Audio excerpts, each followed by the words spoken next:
శివాయ విష్ణు రూపాయ శివరూపాయ విష్ణవే. మన హిందూ ధర్మ శాస్త్రం ప్రకారం మన సనాతన ధర్మంలో ఈ సమయంలో ఎలాంటి శుభకార్యాలు మంగళకర కార్యక్రమాలు చేపట్టబోరు. అంటే అర్థం ఏమిటంటే, ఈ సంవత్సరంలో జ్యోతిష్య గణనల ప్రకారం సూర్యుడు మీనరాశిలోకి ప్రవేశించినప్పుడు ఇది కర్మాస్ అనేది మొదలవుతుందన్నమాట.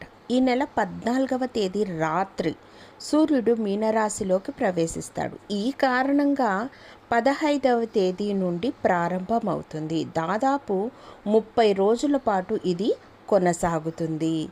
ఏప్రిల్ 14న సూర్యుడు మేషరాశిలోకి ప్రవేశించడంతో ఇది అంతమవుతుంది.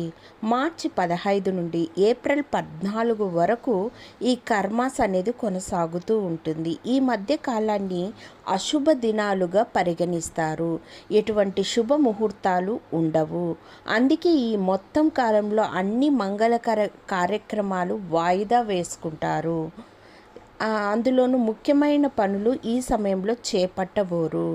ఈ పనులు చేయటం వలన ఆ పనుల్లో ఆటంకాలు, ఆర్థిక నష్టం, కుటుంబ కలహాలు పెరిగే అవకాశం ఉంది. కొత్త వ్యాపారం, దుకాణం, ప్రాజెక్టు లేదా కొత్త ఉద్యోగం వంటి ఏ కొత్త పనులు కూడా ఈ కాలంలో ఉండటం ఎంతైనా మంచిది. అలాగే కొత్త ఇంటి గృహప్రవేశాలు, గృహప్రవేశ పూజలు, తర్వాత వివాహాలు, నిశ్చితార్థాలు, కొత్త సంబంధాలు ఈ కార్యక్రమంలో ఏర్పాటు చేసుకోవడం నిషిద్ధం. కేశఖండనం, ఉపనయనం, నామకరణం, అన్నప్రాసన వంటి శుభ సంస్కారాలను కూడా పూర్తిగా వాయిదా వేసుకోవాలి. కొత్త ఆస్తులు, వాహనాలు, భారీ యంత్రాలు లేదా ఖరీదైన వస్తువులను ఈ 30 రోజుల్లో కొనుగోలు చేయరాదు.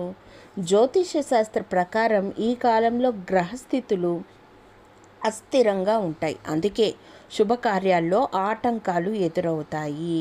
శుభకార్యాలకు నిషిద్ధమైన రోజులుగా వీటిని చెప్తారు. కొన్ని పనులు చేయటం వల్ల ప్రత్యేక ప్రయోజనాలు కూడా పొందుతాం. అవేమంటే, ప్రతిరోజు సూర్య భగవానికి జలార్ఘ్యం ఇవ్వడం మంచిది. విష్ణు సహస్రనామం, రామరక్షా స్తోత్రం, హనుమాన్ చాలీసా వంటి వాటిని పారాయణం చేయవచ్చు. ఈ సమయంలో దాన ధర్మాలు చేయటం, తీర్థయాత్రలు, వ్రతాలు, జపాలు, తపాలు నిర్వహించడం విశేష ఫలప్రదం ఉంటుంది. ఇంటిని పరిశుభ్రంగా ఉంచుకోవడం, ప్రతికూల ఆలోచనలు దూరంగా ఉండడం, పాత అప్పులు తీర్చుకోవడానికి లేదా పెండింగ్లో ఉన్న పనులు పూర్తి చేయడానికి ఇది మంచి సమయం. ఈ సమయంలో చేసే ప్రతికూల ప్రభావాలని తగ్గించుకోవచ్చు, సానుకూల శక్తిని పెంపొందించుకోవచ్చు.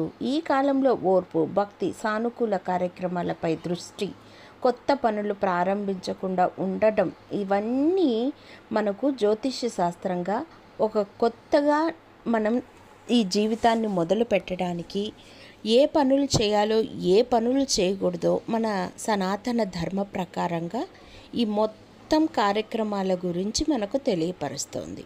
ధన్యవాదములు.